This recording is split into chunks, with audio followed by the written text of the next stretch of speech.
कभी कभी सबसे डेंजरस रूल्स वो होते हैं जो हमें रूल्स लगते ही नहीं। मैं हूं आपकी दोस्त और आप देख रहे हैं शी सोसाइटी एंड स्टोरीज, जहां हम सिर्फ दुनिया को नहीं देखते, हम उसे समझते भी हैं। Welcome to today's Explainer, where we are going to take a really close look at something that's literally shaping the lives of everyone around us, often without us even realizing it's happening. All right, let's just get right into it, shall we? We frequently talk about patriarchy as a system that impacts women, and rightly so. But today, we're flipping the script to look at the other side of the coin. We're going to explore the invisible, systemic rules of patriarchy and how they silently and sometimes severely harm men just as much as women. Now, to truly understand this, we first have to shatter the illusion that the expectations placed on men are somehow natural or rooted purely in biology. They aren't. They are constructed social rules. To show you just how made up and fluid these rules really are, consider this historical reality. Today, we automatically associate the color pink with girls and blue with boys. It feels completely baked into our culture, right? But if you look back between the years 1918 and 1940, the rules were the exact opposite. Pink was viewed as a strong, masculine color for boys, while blue was considered dainty and soft, making it best suited for girls. Oh, and add to that the fact that during the Middle Ages in Europe, high heels were worn exclusively by men as a sign of masculinity. These facts prove that gender norms are not biological truth. They're just constantly shifting social scripts. So when do we actually learn these scripts? It all comes down to one single, kind of mind-blowing number: 7. Psychological and developmental research shows us that a child's attitudes towards gender and exactly where they believe they fit into society based on those rules are completely and fully formed by the age of 7. Just let that sink in for a second. By the time a kid is barely in elementary school, they've already absorbed the vast majority of our society's complex expectations about what it means to be a boy or a girl. But how on earth does this happen so quickly? Well, it happens through a powerful socialization process known as the hidden curriculum. The really crucial point here is that we unconsciously teach children to be gendered in nearly every single aspect of their early lives. It shows up in these seemingly innocent moments. For instance, in one experiment where toddlers' clothes were swapped to convey the opposite gender, adults unknowingly defaulted straight to their biases. They literally handed the perceived girls fluffy princess toys and gave the perceived boys train toys like Thomas the Tank Engine. It also happens when teachers casually divide a classroom by addressing students as boys and girls, constantly reinforcing that line of difference. To see this in action, there was this absolutely fascinating BBC experiment that really brings it all to life. They went into a Year 3 class to see how these stereotypes manifest, and the results were pretty startling.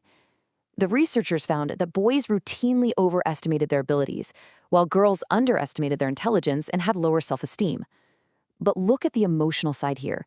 Girls possessed a much higher emotional vocabulary, while the boys were depicted as angry with super low levels of empathy.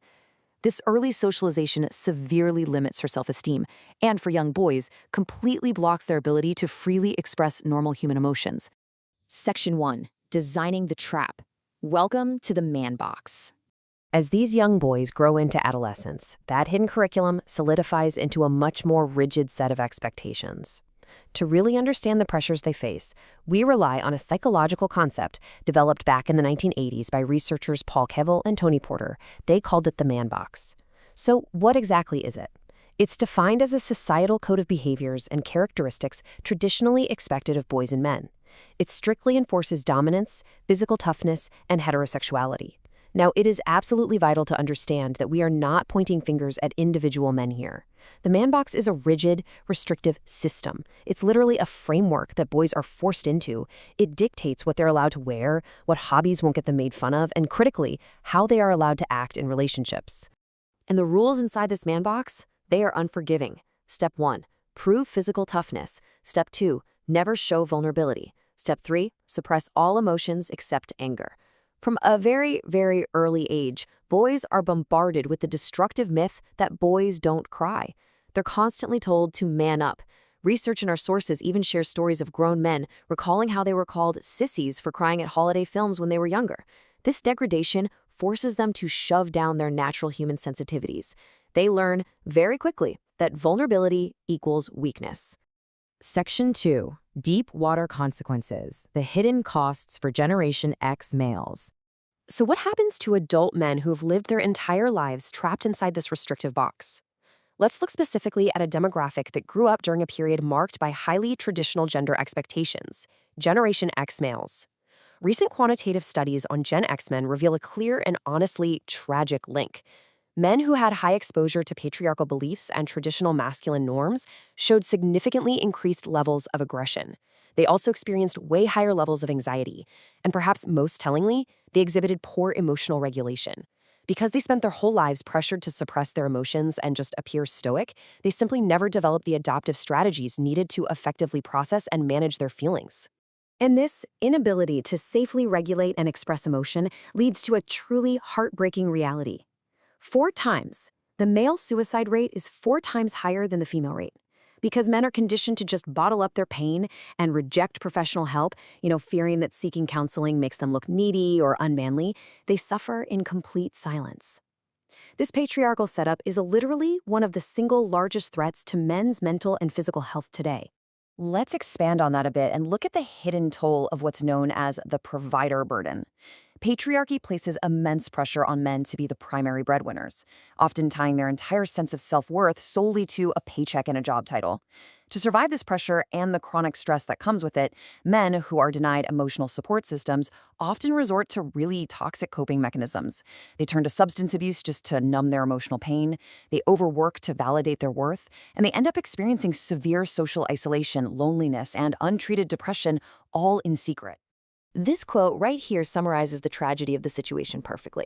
When you aren't in touch with your own feelings, this results in difficulty expressing vulnerability, empathy, and even love.